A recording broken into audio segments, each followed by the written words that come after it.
السلام عليكم ورحمة الله. أنا إسلام نصر من قناة توينز ريفيوز، وزي ما اتعودنا مع بعض على كل جديد في القناة، معانا النهاردة آخر إبداعات سامسونج في الفئة المتوسطة جالاكسي A50. ودي طليعة سلسلة الجديدة اللي سامسونج وعدت بيها إنها هترجع لمكانها الطبيعي في السوق. تعالوا مع بعض كده نفتح العلبة ونلقي نظرة سريعة على المحتويات والتصميم، ونجرب الموبايل تجربة سريعة جدا. لو لسه ما اشتركتش في القناة ياريت تشترك وتدعمنا علشان تشوف كل جديد أول بأول، وطبعا دعمك ده مهم جدا لينا. تعالوا كده نبدأ كده بدون مقدمات طويلة كده. نفتح العلبة. انفينيتي يو، تريبل كاميرا، 3 كاميرات، اون سكرين فينجر برينت، بصمة مدعومة تحت الشاشة. طبعا الجيل الرابع، معالج 8 النواة. طبعا 3 كاميرات، والكاميرا الأمامية 25 ميجا بكسل. النسخة اللي معانا 128 جيجا بايت و4 جيجا رام. تعالوا بقى نفتح كده اللحظة اللي الكل بيستناها.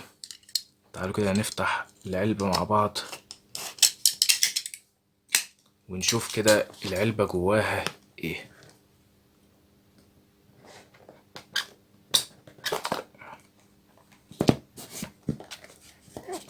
دي كده في الأول كده نشوف كده. ده الكفر اللي طبعا سامسونج بقت بتبعته مع أي موبايل من آه، إصداراتها. شايف إن هو خامة ممتازة زي ما عودتنا. طبعا الضمان بتاع الموبايل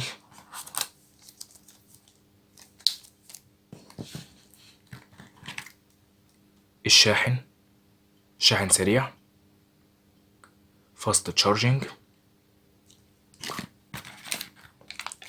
كابل اليو اس بي، تايب سي. تايب سي زي ما انتم شايفين. ودي طبعا الهاند فري اللي متعودين عليها، مفيش فيها جديد.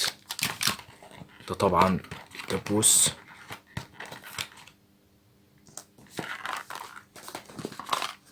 تعالوا بقى نركز على الجهاز نفسه.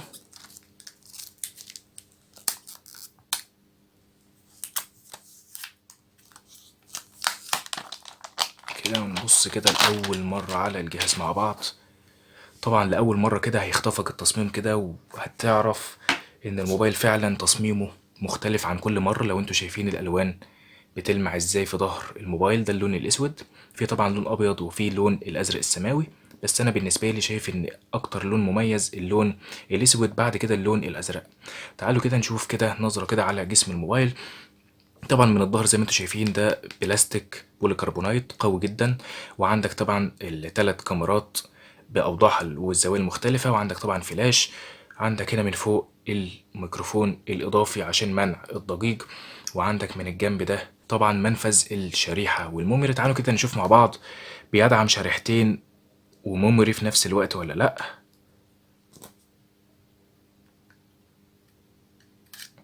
فعلا بيدعم شريحتين وميموري في نفس الوقت. ده طبعا ميزة مهمة جدا ومش متوفرة في أغلب هواتف الفئة المتوسطة.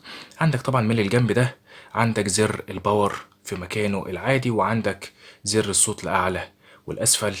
من أسفل الموبايل طبعا السبيكر، الميكروفون، والتايب سي فتحة الشحن، والجاك بتاع منفذ ال3.5 بتاع الهاند فري. تعالوا بقى نفتح كده الموبايل ونشوف بقى الموبايل من جوه عامل ازاي.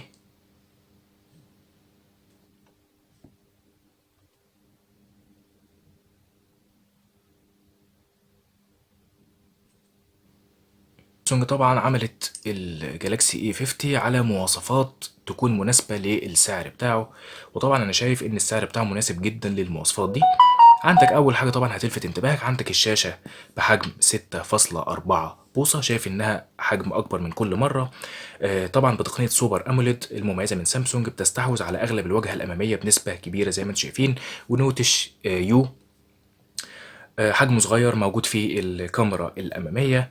طبعا الشاشة بتستحوذ على 19.5 ل 9، دي الأبعاد طبعا الجديدة، وعليه طبقة حماية جوريلا جلاس 3. وزي ما انتم شايفين الألوان أنا شايف إنها مبهرة جدا ودقتها ممتازة. الموبايل بيجي بمعالج اكزينوس 9610 مع تقنية 10 نانومتر، تقنية ممتازة جدا. طبعا ده هيوفر في استهلاك البطارية. طبعا المعالج ثماني اوكتا كور بسرعة 2.3 جيجا هرتز.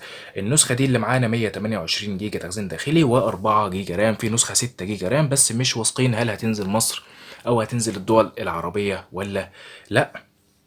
الكاميرات زي ما قلنا كاميرات ثلاثية.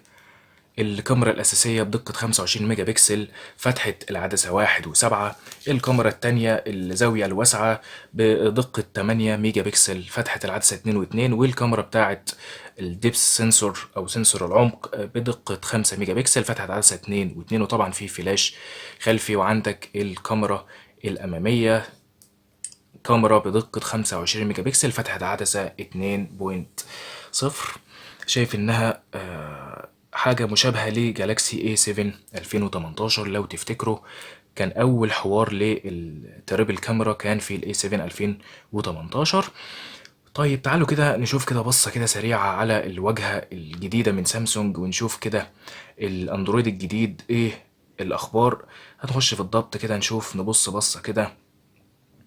هنلاقي عندك في المعلومات بتاعة الموبايل كلها. عندك إصدار وان يو اي، إصدار الأندرويد 9 زي ما انتم شايفين.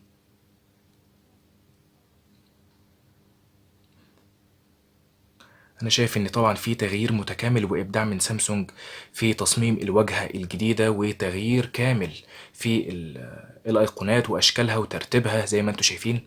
شايف إنها بصراحة يعني حاجة إبداع من سامسونج جديد، وهيخليك تستمتع بالموبايل أكتر.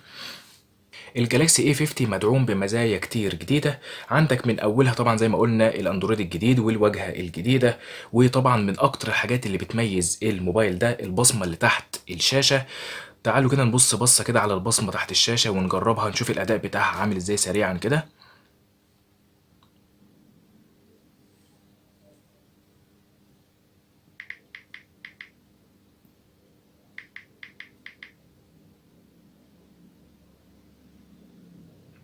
تعالوا كده نعمل البصمة مع بعض عشان نجرب البصمة هتكون عاملة ازاي في الموبايل ده.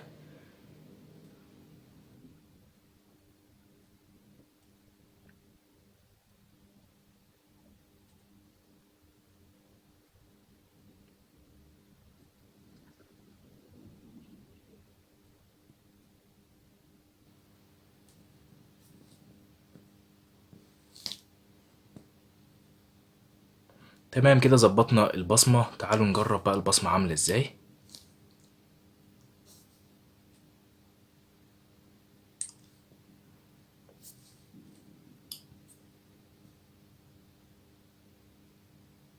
شايف انها في الرينج الوسط، ولا سريعة جدا ولا بطيئة جدا، رينج المعقول زي ما انتوا شايفين. شايف انها بالنسبة لي سرعتها مقبولة جدا، وحاجة طبعا تقنية جديدة جدا هتنتشر وهتبقى ترند في الشركات كلها. هيبقى في الغالي وفي الرخيص بصمة الأصابع دي موجودة مدعومة في الشاشة. من أكتر الحاجات التانية اللي بتميز الجالاكسي A50 طبعا البطارية بقدرة 4000 ملي أمبير، بتدعم الشحن السريع عن طريق طبعا زي ما قلنا في بداية الفيديو عن طريق المنفذ تايب سي. انا شايف انها طبعا ميزه كويسه جدا، ودي كانت من احد عيوب الجالاكسي A7. البطاريه كانت سيئه جدا بصراحه، كانت في يعني كانت قدرتها اقل من قدره الهاتف. انا شايف ان دي حاجه عالجوها في الجالاكسي A50. شايف انها حاجه ممتازه جدا. سعر الموبايل ده في مصر في حدود السعر الرسمي اللي كانت سامسونج اعلنت عنه 5300 جنيه مصري. عندك طبعا الموبايل ده في حدود 300 يورو او اقل شوية، في حدود 1200 ريال سعودي، وتقريبا 320 دولار امريكي. انا شايف ان بصراحة الموبايل ده سعره قنبلة بالنسبة للامكانيات بتاعته. شايف انها مواصفات ممتازة بالنسبة للسعر. وانا شايف ان طبعا اللي دي من بدايات رجوع سامسونج للسوق، وده واضح جدا ومحدش يقدر ينكر انها ترجع للمكان الطبيعي بتاعها لو استمرت على التسعير ده والمواصفات اللي احنا شايفينها. انا شايف انها حاجة ممتازة جدا من سامسونج. دي كانت سريعا كده فتح العلبة ونظرة وتجربة سريعة جدا. انتظروا إن شاء الله الأيام اللي جاية مراجعة عن أهم المزايا الجديدة اللي موجودة في الموبايل ده، وتقييم شامل بعد ما نجرب الموبايل كده كام يوم، تجربة شاملة عشان نقدر نقول لكم الموبايل ده يستحق اللي انت تشتريه ولا لأ. لو عجبك الفيديو يا ريت تدعمنا بلايك وتشترك في القناة وتشير الفيديو مع أصحابك اللي حابين يشوفوا الجهاز أو حابين يشتروا الجهاز. وإن شاء الله مش هنتأخر عليكم في المراجعات الجاية. والسلام عليكم ورحمة الله وبركاته.